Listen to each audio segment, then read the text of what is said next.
أعوذ بالله من الشيطان الرجيم بسم الله الرحمن الرحيم يا أيها الذين آمنوا ليستأذنكم الذين ملكت أيمانكم والذين لم يبلغوا الحلم منكم 3 مرات من قبل صلاة الفجر وحين تضعون ثيابكم من الظهيرة ومن بعد صلاة العشاء 3 عورات لكم ليس عليكم ولا عليهم جناح بعدهن طوافون عليكم بعضكم على بعض كذلك يبين الله لكم الآيات والله عليم حكيم۔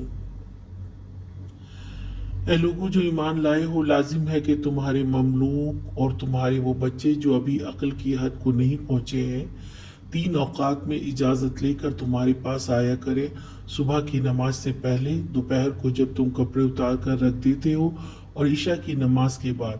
یہ 3 وقت تمہارے لیے پردے کے وقت ہیں، ان کے بعد وہ بلا اجازت آئیں تو نہ تم پر کوئی گناہ ہے نہ ان پر۔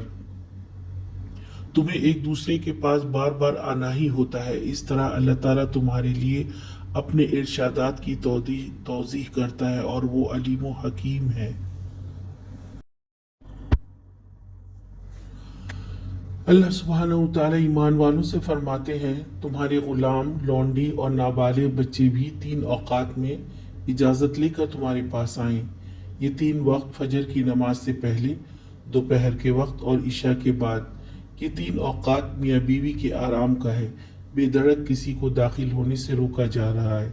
اہل ایمان کو اس حکم کا پابند کروانے کا حکم دیا جا رہا ہے کہ ماں باپ اپنی اولاد اور ملازمین کو یہ آداب سکھائیں، گھر کے اندر آنے کے لیے، اور اگر اندر ہیں تو کمرے میں داخل ہونے کے لیے اجازت لیں۔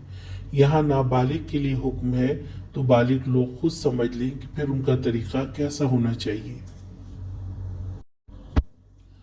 آج کا سوال، کون سے 3 اوقات پردے کے ہیں؟